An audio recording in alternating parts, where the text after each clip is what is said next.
My name is John Gustav-Wrathall, and I'm a gay Mormon. I have been married to my husband, Euron, for over 25 years, and I am active in my LDS ward.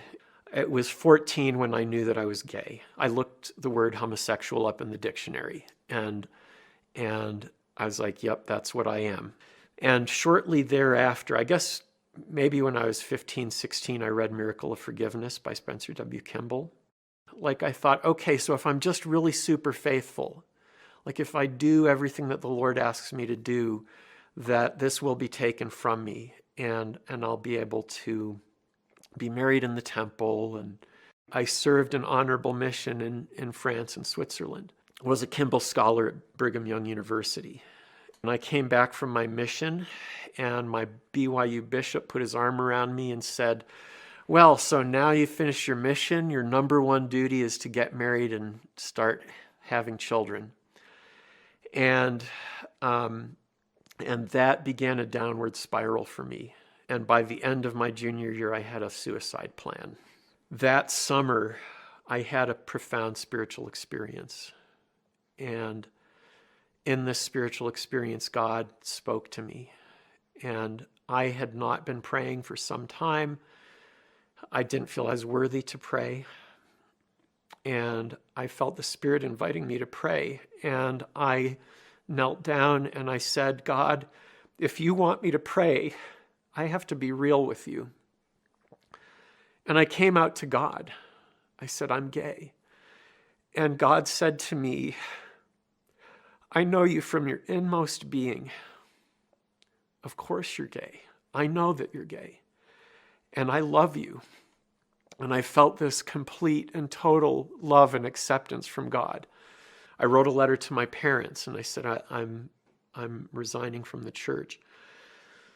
And that was shattering. It was heartbreaking for my parents.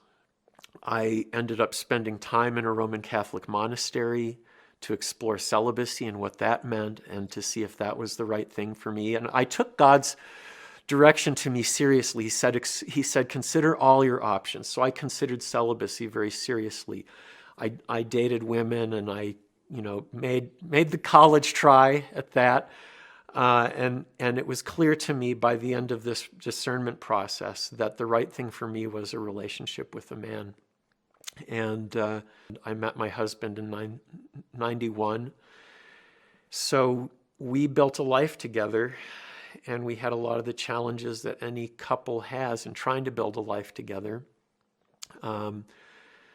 And after we'd been together for about 13 years, I felt the Spirit again saying, it's time for you to come home. It's time for you to come back to the LDS Church.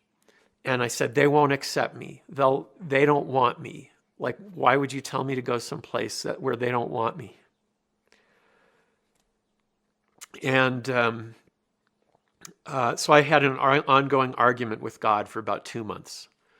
And at that point, I realized two things. One, I could do this. And two, if I didn't do it, I was going to lose the Spirit. Because if you feel that prompting and the Spirit is saying, do this, you need to do it if you want to keep the Spirit. And so I thought, I want the Spirit in my life. I want this peace that comes in my life from having the Spirit with me. So I better do what the Spirit is telling me to do, and I can do this. So it was scary. And it took me about another month after I promised God I would do this. It took me about another month to get up the courage. And I had this journey that God had been with me on, and I knew that I was, that I was okay with God and that I was with the person that I was supposed to be with. And I was like, how does that work? Like, I know the church is true, but the church says this, and that doesn't fit with what I know is true in my personal life.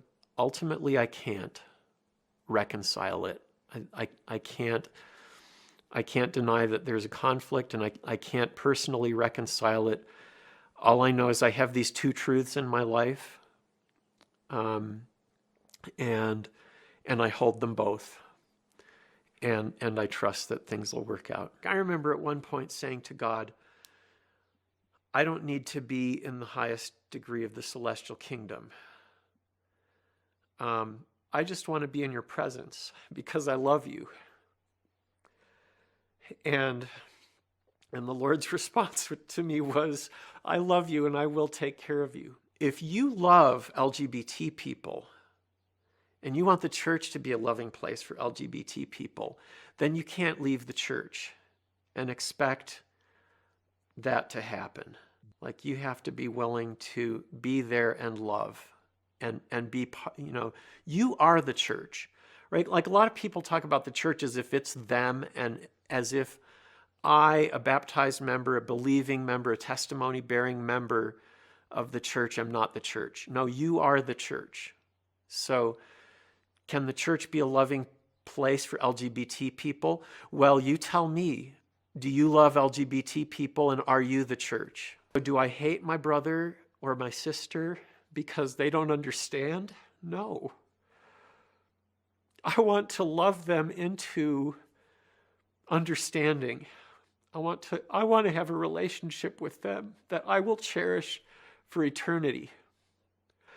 That's the relationship that I want with every member of the church.